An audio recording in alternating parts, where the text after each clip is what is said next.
Bom dia! Hoje é terça-feira, 1º de agosto e começa agora mais uma edição do Bom Dia Baixada.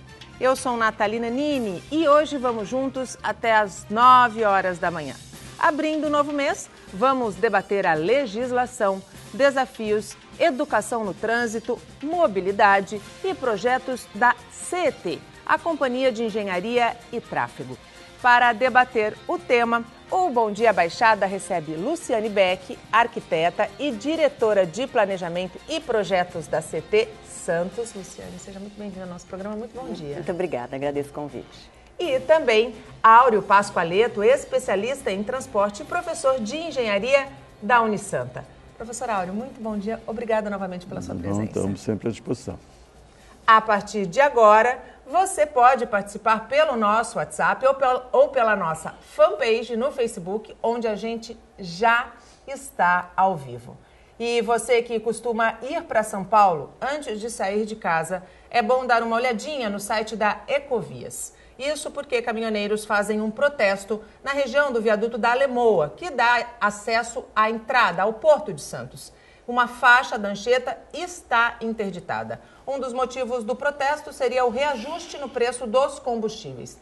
Por enquanto, a manifestação segue de forma pacífica, mas o trânsito já está lento, até porque a pista sul da Anchieta também está fechada para obras. O site da Ecovias está aparecendo aí na sua tela, então quem precisa subir a serra e quem está descendo para chegar em Santos está encontrando aí um trânsito um pouquinho complicado. Professor Áureo, é o factual que a gente precisava para deslanchar essa discussão, né? Entrada da cidade é sempre um problema quando há, por exemplo, um protesto de caminhoneiros. Mais que isso, nós temos realmente um problema muito sério, muito grave, que ficou evidenciado não só para a cidade, para a região, para todo o país, que foi ano passado, naquele grande incêndio que tivemos e a cidade ficou praticamente isolada, à mercê de uma situação que poderia ter sido realmente muito mais grave do que foi. Então, na realidade, todos essas melhoras que são absolutamente necessárias e indispensáveis, vamos dizer, e que são de uma premência muito grande, elas já estão sendo tratadas, tá certo? Eu realmente tenho a observar que as autoridades vêm aqui a Santos dizer que já estão tratando de uma prorrogação do contrato da Ecovias para atender isso. Nada contra a Ecovias executar a obra, mas por que não fazem uma concorrência? Sim. Qual o medo de fazer uma concorrência? Por quê? Qual a conveniência que existe nisso? Já se fez lá no Pé da Serra, isso é uma obra muito importante, também igualmente necessária, por uma extensão de contrato. Eu acho que isso não está certo. Vamos dizer, eu acho que a entrada de cidade é importante e necessária, está certo, com todas as melhorias que ela tem que ser feita, mas ser feito dentro das normas normais da legislação. Porque sigamos os rituais normais, né? Dizer, não tem sentido isso de se fazer. Pode até a Ecovia fazer, ou quem ela determinar. Ela participa da licitação. Da licitação. Agora, também é importante ver, vamos dizer, você está citando aí um protesto dos caminhoneiros, tá certo? Estão alegando aí uma causa que até tem aí um fundamento. Né? A questão é do aumento de combustível. Louvável. Mas o excesso de caminhões também na estrada é um problema aí que tem que ser pensado realmente. É aquilo que a gente sempre debate na nossa agenda do Porto, que nós somos um país rodoviarista. Ficamos, né? Ficamos e nos acomodamos. Vamos até aí comentar mais isso adiante. Luciane, sempre que tem um probleminha na entrada da cidade, os agentes da CET têm trabalho, né? Sim, na verdade a entrada da cidade, ela é bem complexa, porque você tem os movimentos, né, de bairros do próprio município, e você tem um acesso ao porto pela rodovia e também o acesso da rodovia para o município de Santos. Então você tem um conflito muito grande de veículos, de caminhões e de interesses ali. Existe um projeto para a entrada da cidade, né? O projeto, o objetivo principal é realmente melhorar a fluidez. Reorganizar, né? Reorganizar esses fluxos de veículos, né? Hoje, os veículos que vêm os caminhões que vêm pela rodovia e tentam acessar a Alemoa, o que eles fazem um X, né, no viário. Eles fazem esse X para ir para o porto e os carros que querem seguir adiante. Então, o objetivo maior dessa proposta da entrada da cidade, um deles é tirar esse X existente nas rodovias, você criando um binário para veículos, você facilita bastante esse acesso tanto para o porto quanto para o município. A criação de um viaduto, né? Porque com esse viaduto você tira um dos movimentos também ali da entrada da cidade. E não só isso, como também uma ponte sobre o Rio São Jorge. O que é essa ponte sobre o Rio São Jorge? É nada mais, nada menos também do que um outro acesso, né? Como percebemos, nós temos um único acesso e qualquer situação de conflito ali, as pessoas não têm por onde acessar no município. Não tem como, né? Nem entrar nem como sair. Muitas alternativas, né? Então, essas 3 obras, né? Consiste o projeto da entrada da cidade. E não só isso, com toda essa facilidade, essa melhoria na mobilidade, você consegue criar um corredor de ônibus que ele tenha uma fluidez maior, porque hoje os ônibus que também vão de um lado para o outro da cidade, eles acabam demorando um tempo significante para ir de um lado para o outro. Então, a proposta maior são essas 3 intervenções, tirar esse X existente nas rodovias, o viaduto e a ponte sobre o Rio São Jorge. Com essas 3 obras, professor Áureo, o senhor acredita que a gente ganhe em percentual aí de mobilidade quanto? Olha, bom, é difícil dizer um percentual. Eu acho que são soluções que foram estudadas tecnicamente, tem um fundamento aí baseado aí na observação do tráfego e tudo, com uma perspectiva realmente assim muito promissora de se ter uma melhoria considerável do tráfego. O santista, ele respeita as leis de trânsito? Alguns sim, outros não, como qualquer outra legislação, né? A legislação de trânsito, ela não foge à regra. É que a legislação de trânsito, ela envolve todo mundo, todos, né? Quando você... Todos somos responsáveis por um trânsito seguro, né? E todos participam do trânsito, ou como pedestre, ou como motorista, ou como motociclista, como ciclista e etc. Você participa do trânsito de alguma forma. Então, as irregularidades acabam focando nessa parte, o desrespeito à legislação de trânsito por causa disso, porque todos participam do trânsito. Mas eu acho assim que toda campanha que você faz para melhorar isso, o respeito à legislação, independente de ser a legislação de trânsito, eu acho que é um passo para frente, né? Sim. E o que a gente procura sempre fazer para que as pessoas assimilem cada vez mais qual é a legislação. Muita gente às vezes não cumpre a legislação por falta de conhecimento. Ainda tem gente que não tem conhecimento. Ainda tem gente que não tem o conhecimento de muitas regras de trânsito. Então, eu acho que assim, sempre que você investe no conhecimento, né, em dar essa informação, por exemplo, a educação, eu acho que é o melhor caminho que você tem. Qual que é a sua opinião, professor, com relação aos nossos motoristas? A gente percebe claramente que existe aí não existe uma melhora realmente assim no respeito à legislação. As pessoas estão muito nervosas, muito exasperadas e a lentidão do tráfego acaba trazendo aí muita contrariedade e um certo assim incitamento ao desrespeito à legislação. A legislação, a educação no trânsito, ela considera efetivamente um compromisso, uma atitude positiva da sociedade, um compromisso em respeitar as normas, em evitar acidentes e tornar o tráfego e as vias, evidentemente, mais seguras. Mas isso efetivamente, vamos dizer, por força, até fazendo aí um parênteses nisso, se a gente pensar, a dificuldade econômica que a gente está passando, você não digo que melhorou, mas não piorou a situação do trânsito, vamos dizer, porque... Tirou o poder de compra, né? Não, e também menos veículos circulando. Ou seja, ao contrário, os veículos que estão circulando são praticamente os mesmos. Os mesmos, não há um acréscimo de frota. Não há um acréscimo. Então, essa situação que a gente está vivendo, que também causa um estresse às pessoas e acaba trazendo aí uma tensão aí no tráfego, vamos dizer, tem que ser realmente encarada assim com mais tranquilidade, com mais equilíbrio. Cortesia no trânsito, né? A gente diz sempre que temos que praticar a cortesia no trânsito também, né? A educação, você, isso é importante, a cortesia, mas principalmente um respeito aos semelhantes, aos cidadãos que estão usando o espaço público. Ao próximo. Tá, ainda falando um pouquinho de legislação, embora alguns respeitem e outros não.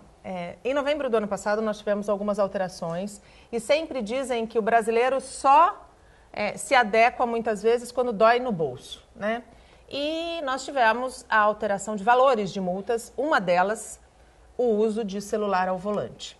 E mesmo assim, o último levantamento mostrou que 85 motoristas foram multados por dia em Santos, o que dá uma média aí de mais de 18 mil pessoas. Como é que a gente consegue acabar com o problema das pessoas no carro xeretando o celular? Isso é uma questão muito importante e muito séria.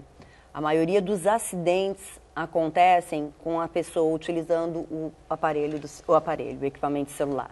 Mandando mensagens, falando com fone de ouvido, segurando o próprio celular, usando até tablets e lendo algum tipo de informação. E isso é extremamente perigoso. Isso leva as pessoas a cometer uma irregularidade que acaba em morte das pessoas. É muito sério. Só para...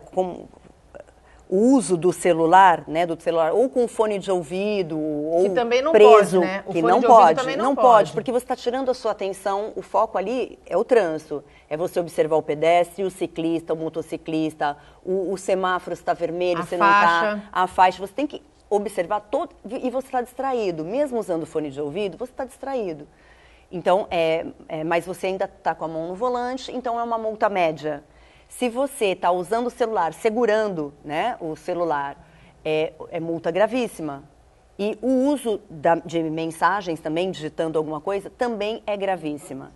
Eu entendo, até por observação e até por leitura nos relatórios da Polícia Militar, nos acidentes que acontecem, que o digitar texto é uma das piores. Por quê? Porque você não está olhando para frente, você está olhando para o celular, você está se concentrando em procurar as letras certas, e isso causa acidente, sim. E geralmente os acidentes levam a vítimas fatais. Recentemente, não foi em Santos, mas nós tivemos a notícia de uma irmã, né, que estava mexendo no celular e uma moça acabou causando a morte da própria irmã, né, dirigindo e usando o celular. O uso do celular realmente tira atenção, né, professor? Sem dúvida nenhuma. São colocações aí muito pertinentes aí a essa situação. O celular realmente é uma situação viciante e até compulsiva. Vamos dizer, fala-se que mais da metade dos adultos e até 78% dos chamados millennials, aqueles jovens nascidos depois de 80, vamos dizer, tem uma utilização viciosa, vamos dizer, em relação ao celular. Basta ver quando o WhatsApp sai do ar, né? Nisso. Quando o WhatsApp sai do ar, então, é um desespero. Mas isso tem que ser realmente enfrentado com coragem e dentro da lógica, dentro do equilíbrio, do bom senso. Você não dá, desliga o celular quando está dirigindo. Tá certo? Porque não dá. A cidade tem semáforo, você fica ali naqueles minutos que parecem uma eternidade num semáforo. É uma tentação muito forte de você ver quem te ligou, te chamou e começar a manusear. E quando começa, já vai ver um vídeo, já vai ver uma notícia, repassar uma mensagem. Não dá.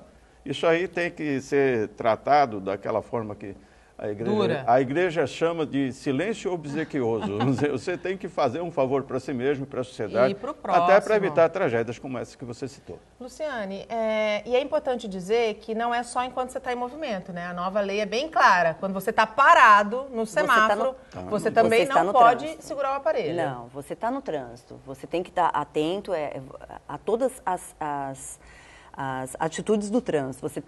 Mesmo parado, você tem que estar atento ao semáforo quando ele começa a andar, porque como o professor falou, você já está ali parado no semáforo. Muitas pessoas, elas ficam inquietas. Se você não está atento ficou verde, eu posso andar, a pessoa que está atrás, porque você está mexendo no celular, a pessoa que está atrás de você, ela vai ficar mais um tempo parado. Então não é o problema nem da fluidez só, é o problema, né, de realmente você causar uma série de constrangimentos no trânsito, de causar uma irritabilidade maior, né? Porque as pessoas estão ali, elas estão já querendo se deslocar, as pessoas, hoje a nossa vida é muito corrida, as pessoas saem de casa querendo chegar em 5 minutos no outro local, né? E acho que tudo isso também acaba prejudicando ou aumentando aí essa irritabilidade.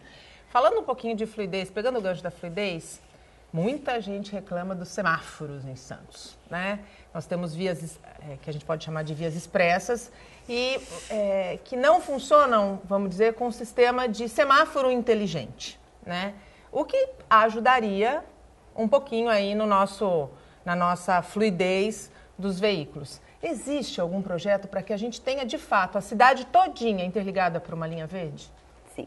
O que acontece no município de Santos, diferente talvez de outras regiões, né? Por exemplo, o estado de São Paulo, você tem uma grande maioria durante o período da manhã, direcionando para um determinado local. Sim.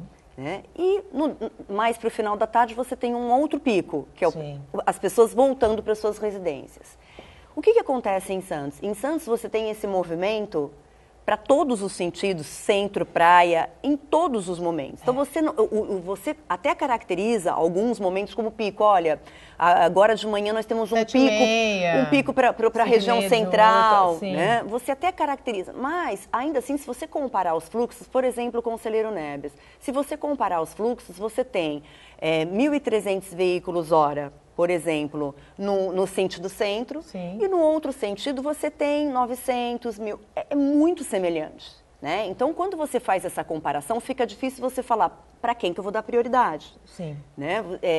Tá certo, quando você abre Conselheiro, você está abrindo os dois sentidos, mas você tem as transversais. Você tem as transversais de quem quer ir para o bairro José Menino e para quem quer ir para o bairro da Ponta da Praia, que também são muito semelhantes. Então, realmente, organizar o trânsito para um lugar onde você tem todos os bairros com uma circulação muito grande durante quase todos os períodos do dia, fica complicado. O que nós fazemos? Nós pegamos realmente onde tem um pico maior, mesmo fazendo essa comparação, o movimento de veículos seja muito semelhante. Ana Costa, Francisco Glicério. E damos um tratamento maior, né, para essas avenidas, esses corredores de fluidez, como nós chamamos. E o que você faz? Você dá uma frequência, né? Você coloca um tempo com uma certa frequência, mas é óbvio que isso, o corredor verde, né, como muitas das pessoas falam, uma linha verde, você vai parar, porque na Ana Costa você tem uma Francisco Glicério que tem o veículo leve subtrilhos, que tem o VLT. Exatamente. Na própria Ana Costa você tem a Carvalho de Mendonça, que também é uma avenida muito movimentada, você tem a Rangel Pestana, então você vai parar um momento. Então, a ideia é dar realmente uma fluidez, você dá um verde, um tempo de verde maior para essa avenida, porém, não é como as pessoas imaginam, você vai de ponta a ponta.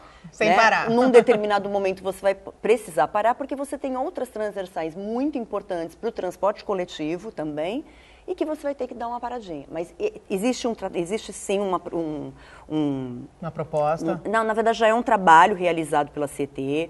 Como que é feito? Alguns técnicos, eles circulam, porque às vezes essa temporização também que você coloca, ela pode cair. Sim. Né? É um equipamento e esse equipamento pode ter uma falha, alguma queda de energia, ele, né, perde essa temporização, toda essa programação que você fez. Então, o que nós passamos nos corredores principais, constatamos se essa programação é a que foi programada para o local, verificando alguma irregularidade, verificamos o que está acontecendo, damos um tempo maior para um lugar ou para o outro, e durante a semana, a gente também corrige os problemas que vão além dessa temporização. Acho que às vezes eu sou um pouco técnica, mas eu estou falando de equipamentos eletrônicos, né? Sim. Então, a temporização nada mais é que o tempo de verde, vermelho e amarelo que você dá, né, por um determinado cruzamento. E aí você também precisa corrigir, às vezes, um cabo que cortou e existe, então, uma manutenção, existe um programa frequente, que tem uma frequência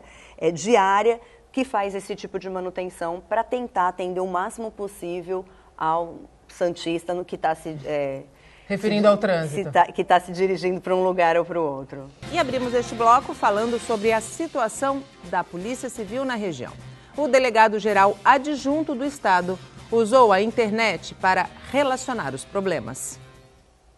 No e-mail, o delegado-geral Valdir Antônio Covino Júnior pede que os departamentos elaborem um plano de contingência apresentando quais atendimentos serão suspensos, dada a gravidade da situação, já que, segundo ele, recursos essenciais, como combustíveis e viaturas, são escassos. Para o presidente do Sindicato dos Policiais Civis de Santos e região, o documento só comprova os problemas enfrentados pela categoria. Isso daí é bem parecido com o que nós policiais estamos passando nas nossas casas, né?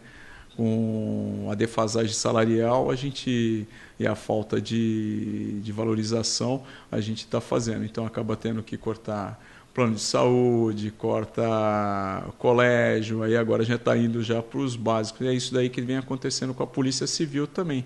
Segundo o sindicato da categoria, na região há um déficit de 500 policiais. Além disso, as delegacias também enfrentam outros problemas. Impressoras, papéis sulfites, então isso daí a gente sente e agora vem se agravando. Por meio de nota, a Secretaria de Segurança Pública afirmou que não há falta de recursos para a Polícia Civil e que o e-mail do delegado-geral adjunto foi precipitado. O material diz ainda que R$ 4.100.000 já foram liberados para serem investidos na Polícia Civil. 4 milhões, se nós formos dividirmos nos municípios de todo o nosso estado, que é um estado grande, são mais de 600 municípios, você faz a conta simples, vai ver que não é uma grande quantia dividido, por exemplo, para todos os municípios, e cada município tem várias unidades. Vamos ao exemplo de Santos. Santos é só distritos policiais, unidades de atendimento ao público, nós temos 6. Durante a visita do governador do estado à região no sábado, Geraldo Alckmin também falou sobre a situação da Polícia Civil na Baixada Santista e garantiu que haverá um aumento de efetivo.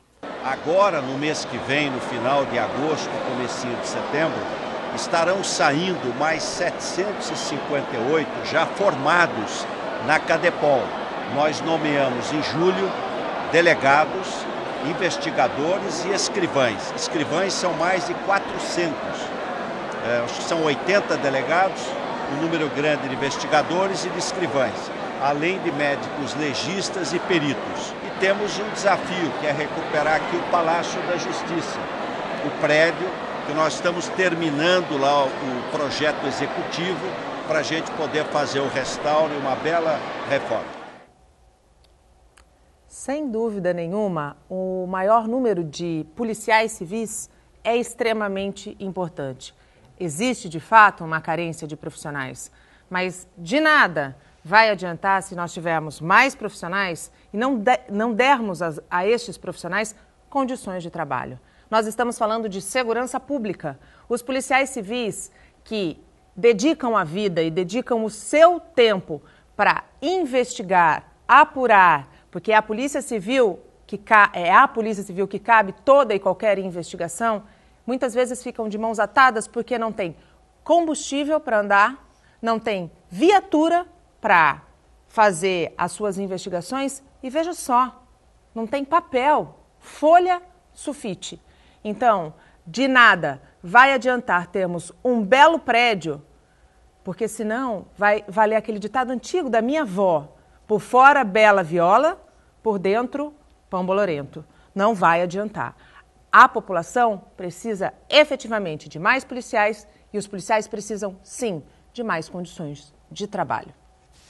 E voltamos a falar sobre legislação, desafios, educação no trânsito e mobilidade com Luciane Beck, arquiteta e diretora de planejamento e projetos da CT Santos, e Áureo Pascoaleto, especialista em transporte e professor de engenharia da Unisanta. Como eu prometi no bloco anterior, professor, o que hoje a gente vê realmente em horários de pico, e como a Luciane muito bem colocou, não só em horários de pico, hoje a qualquer hora que você sai para andar de carro, né, com um veículo em Santos, é um teste de paciência, né? Existem sim muitos carros, as nossas ruas são sim muito estreitas, a cidade não foi planejada para receber esse tanto de veículo. Agora, em pleno século XXI, 2017, quais são as saídas? Olha, não tem muita mágica nisso, não. A quantidade de veículos ocupa os espaços de circulação e vai provocar lentidão, congestionamento, e isso toda uma cadeia de contrariedades. A CT tem usado as soluções possíveis de tentar ordenar o trânsito e de que forma? Vamos dizer, eliminando vagas de estacionamento, vamos dizer, em corredores, principalmente, para melhorar um pouco essa fluidez, e isso são medidas paliativas, porque, na realidade, o que vai efetivamente causar uma melhoria no trânsito é uma oferta de transportes coletivos seguros, de qualidade, confortáveis, dizer, com horários regulares, que permitam que as pessoas tenham aí uma alternativa e deixem os seus carros em casa. Nós, santistas que somos, nasci aqui no Oswaldo Cochrane há algum tempo atrás, mas temos aí um apego especial ao nosso carro, mas não dá mais para ir de carro na padaria. Tem que ter alternativa, vai andar a pé, de bicicleta, vai andar de ônibus, principalmente de VLT. Que inspira transporte, inspira esporte, né?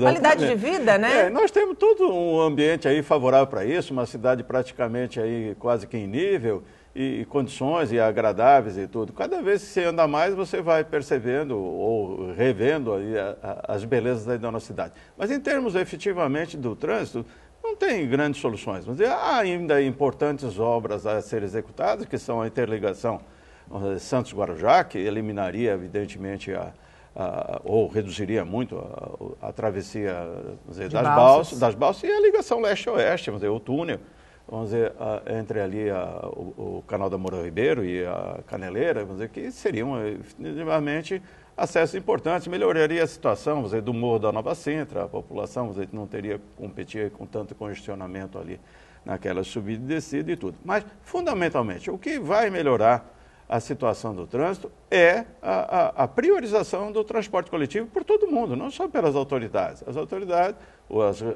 quem tem responsabilidade no trânsito, vamos dizer, numa oferta de possibilidades de transporte efetivamente confiáveis, como acontece no mundo todo. A pessoa, vamos dizer, nos Estados Unidos, no Paris, vamos dizer, vai de trem, de metrô, de transporte coletivo, mora na periferia. A gente não precisa ir muito longe. Curitiba é um exemplo de que dá para deixar o carro em casa, né, Luciane? A gente precisa compreender essa necessidade. Né? Você vê bem, eu acho que a nossa perspectiva é morar na zona continental, tá certo? E ter um acesso, principalmente ter lá, vamos dizer, alternativas de escola, de trânsito, de trabalho e tudo. Daquela região, né? E vir à cidade, quem que vier e tiver necessidade, isso através de um transporte rápido. Para isso precisa essa ligação seca, que passe o ônibus VLT, tá certo? Não há mais condição de investir uma fábula em obras de arte, pontes, túneis, viadutos, coisas que realmente... Que são lindas na maquete, né? Para atender ao transporte individual, que usa 17 vezes mais a área do que o transporte coletivo. Então, na realidade, o que tem que se pensar é isso. A cidade, vamos dizer, tem os seus espaços públicos que têm que ser utilizados na forma da lei, tá certo? E que o cidadão que estiver dentro do ônibus tem que se sentir tão confortável quanto o que está num carro de luxo ao seu lado, tá certo? Porque todos têm o mesmo direito em relação a esses espaços públicos. O desafio é grande, né? Sim, eu acho que até o que o professor diz é o seguinte: por mais que você faça melhorias no trânsito, melhore a temporização de semáforo, proíbe o estacionamento para você ter vias mais largas, né, e uma circulação mais dinâmica. Isso não tira o carro da rua, né? A ideia é que essas vias elas sejam preparadas para o transporte público, né? Então, não você está preparando um espaço para ter uma maior fluidez para o veículo particular. Não, você está preparando aquele espaço para o transporte público, né? O foco realmente é esse. Tanto que as avenidas onde existe uma proibição, onde existe o corredor, às vezes por alguns horários, né? O corredor de ônibus preferencial como o da Ana Costa ou da João Pessoa. A ideia é realmente essa, nós estamos caminhando passo a passo para chegar num determinado momento onde o transporte ele esteja num ponto tão interessante que as pessoas realmente resolvam... Deixem os veículos. Deixem os veículos. E como a gente falou anteriormente, o município de Santos ele é praticamente plano, você consegue se deslocar. Uma parte com o transporte coletivo, depois você caminha, você tem as bicicletas públicas, né, que você também pode fazer uma parte do caminho com a bicicleta. Então, assim, temos uma cidade praticamente cortada por ciclovias. Exatamente. Então, acho que você pode fazer essa integração, né? Você pode, você se organizando, você consegue fazer isso. E eu digo isso por quê? Porque durante um tempo, eu falava assim, eu não consigo viver sem o transporte, e é isso que as pessoas colocam realmente em mente. A gente não consegue viver sem o transporte. Por quê? Porque você não se organizou. Então, fizemos um treinamento, até não foi um treinamento, foi uma espécie de um desafio, foi a Semana Sem Carro, uma campanha educativa, e nós nos propomos, né, dentro da própria CT, nós fizemos essa proposta, vamos andar. E dá certo, Opa, gente. se dá. Dá super certo. Você chega às vezes... É super rápido. Você chega... Assim, mais rápido do que se você tivesse de carro. Por quê? Porque você está de carro, você tem que procurar um lugar para estacionar, sim, você não encontra um local. Então, assim, o dinamismo do transporte público, caminhar, utilizar a bicicleta, essa integração é muito legal, mas você tem que se propor a isso, você tem que tentar. Se você não tenta, você sempre acha assim, não, é impossível. Por quê? Porque você não tentou. Sim, né? Como concordo. Tudo na vida, a gente tem que tentar. Falando um pouquinho de integração, pegando o gancho da integração. Já foi anunciada a integração entre tarifas do transporte coletivo e VLT e também a ampliação do VLT em Santos. O VLT é um dos principais modais revolucionários quando a gente pensa aí nessa questão do transporte público aqui na região. Olha, sem dúvida nenhuma, nós somos fãs do VLT, até por razões aí de caráter pessoal, histórico. Santos teve sempre durante muito tempo, uma rede de bondes, vamos dizer, bastante diversificada e que prestou serviços durante décadas aí para toda a população. Uma pequena curiosidade, em 1900, tá certo? Como é que se ia, por exemplo, de Santos a São Paulo? Não tinha estrada, não tinha carro, não tinha ônibus, não tinha nada de bonde. Pegava o bonde, descia na estação do Valongo, no horário que tem um trem, e 150 minutos depois descia na Estação da Luz, em 1900. Então, você veja, hoje talvez nem com um carro muito possante se consiga chegar em 105, 2 horas e meia, né? Entre Santos e lá o centro de São Paulo. Então, você veja bem, nós evoluímos, ou evidentemente, teve evidentemente aí uma grande transformação na sociedade. Então, o VLT, desde o primeiro momento, nós fomos apoiadores entusiásticos, porque o VLT é um bonde modernizado e muito confortável e conveniente, justamente para ter essa coisa. Precisa-se ampliar, pulverizar esses ramais dele para que possam atender ele os possa pontos, cortar, de repente, a cidade toda. Da cidade para realmente poder atender da melhor forma possível. Eu acho que essa é a solução. E depois, hein, você falou, começou por integração, integrar por hidrovias, tá certo? Vamos pegar um táxi-barco ali na ponta da praia e ir até outro lugar. Que, aliás, é um modal que precisa ser olhado com bastante carinho na nossa região, né? Nós temos tido debates na Associação de Engenheiros ali, bastante interessantes sobre essa questão hidroviária, que nós somos numa ilha, né? A ilha de São Vicente. Então, passa por essa integração, evidentemente. A gente tem uma pergunta? Pode pôr na tela, por favor? É o Silvio Souza de Santos. Algum tipo de psicologia é levada em consideração pelos técnicos no planejamento do trânsito, visando não irritar os motoristas? Não é utilizada a psicologia. Né? Gente, eu volto a falar, o trânsito é como tudo na nossa vida. Sim. Né? Te irrita ficar numa fila de banco? Irrita você... ser mal atendido? Né? Tudo irrita as pessoas. E, claro, a psicologia, ela é tratada quando você direciona isso para a área de educação. Sim. Quando você direciona, vamos trabalhar com a área de educação para o trânsito, aí sim existe toda uma psicologia. E onde que qual é o nosso foco hoje, né? Que a gente entende que seja o futuro do amanhã, são nas crianças. Sim. Né? Hoje você vai nas escolas, você conversa com as crianças. Eles são multiplicadores, né? São. É impressionante. Eles entregam, meu pai usa o celular, eles entregam todo mundo e depois replicam isso. A gente sabe que depois de feedback de pais, de professores, que realmente isso acontece. Quando eles entram na perua escolar, eles conversam com a condutora. Quando eles entram até num veículo particular, eles conversam, olha, eu aprendi hoje que você não pode usar isso, né? Você não pode usar o celular, você não pode... Então, eles passam essa orientação. A minha filha de 4 anos, outro dia me viu pegando o celular dentro da bolsa. Mamãe, não pode pegar o celular porque bate o carro. Tá vendo? Então, assim, eu acho que, assim, onde você pode usar psicologia? Você pode usar psicologia nessa parte de educação para o trânsito, você pode direcionar uma educação para as crianças, porque elas, como o professor falou, elas já nasceram com um celular na mão.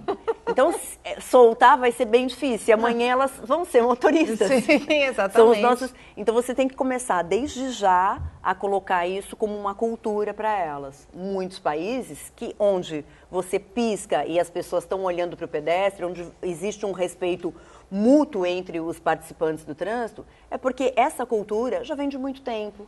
Né? E as pessoas hoje assimilam com muita facilidade. Então, eu entendo que é isso. A psicologia deve ser direcionada muito para a parte de educação para o trânsito. A partir do dia 8 de agosto, semana que vem, a Universidade de Santa Cecília vai ser sede de uma das principais competições de natação do país, o Troféu José Finkel. E aqui, no Bom Dia Baixada, você vai poder acompanhar matérias especiais sobre os atletas da universidade que vão participar do torneio. Hoje, você vai conhecer André Calvello.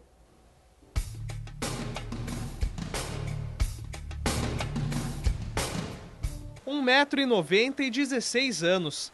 André Calvello vai nadar o primeiro José Finkel dele. No campeonato absoluto, todos os atletas disputam juntos, não importa a idade. Vou nadar aí contra o Nicolas Santos, Matheus Santana, Felipe Ribeiro, e, entre os outros aí, César Cielo também, e Fratos, e todos esses aí. André começou a nadar na Unisanta com 10 anos e não tinha intenção de competir, mas logo demonstrou potencial. Essa foto mostra Calvello com a primeira medalha da carreira. Eu tinha 12 anos, foi uma medalha de regional, né? Que é regional do estado aqui, né? Da região. E ali eu acho que também foi um start, né? Que foi na prova dos 50 metros livre, né? Eu comecei a nadar desde pequeno nessa prova e eu peguei um 3º lugar. Nessa caixa, André guarda as medalhas que ganhou em 2017. Destaque para as conquistas no Mundial Escolar de Budapeste. No José Finkel, o jovem atleta vai nadar os 50 metros livre e 50 metros borboleta. Minha expectativa é fazer meus melhores tempos, né? A gente vem treinando duro para esse campeonato e nada melhor do que vir um resultado bom e tentar pegar minha primeira final absoluta aqui em casa.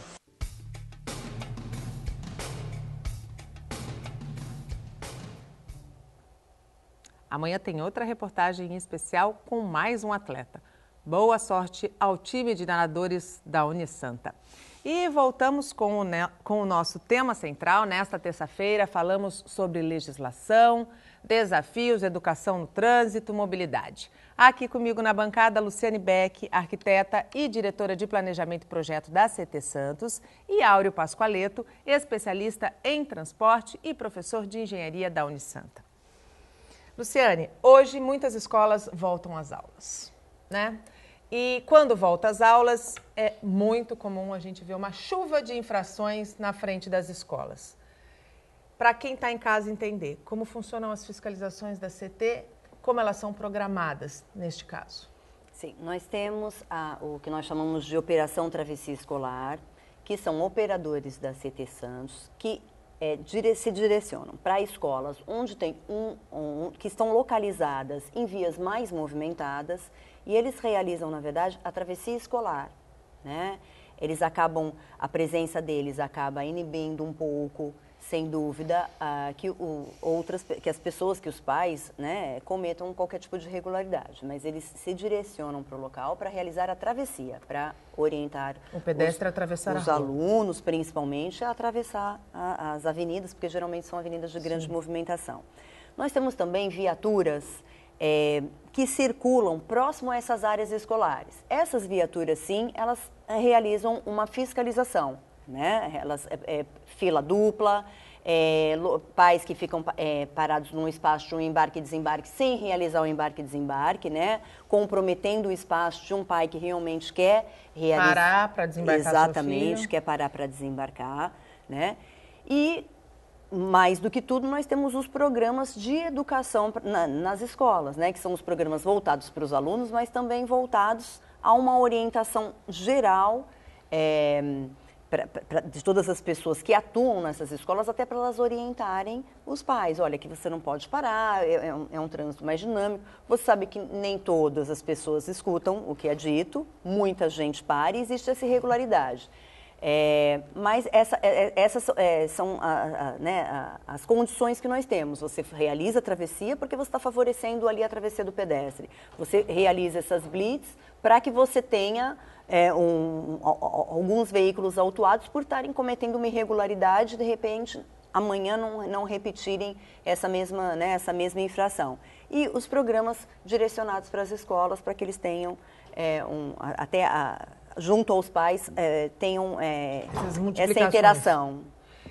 Eu queria pegar o gancho sobre as escolas para falar um pouquinho do pedestre. A gente tem um pouco mais de 5 minutos e nós sabemos que o pedestre é a ponta mais fraca dessa cadeia. No entanto, ele deve também respeitar a legislação, né? E quando eu falo isso, eu pego o gancho do celular, né? Do mesmo jeito que falar utilizando o celular, dirigindo, causa acidente, caminhar atravessando rua, olhando para o celular, causa também. Só que é muito mais difícil de você conseguir fazer uma autuação dessa pessoa. Como que a CET pode trabalhar nesse aspecto?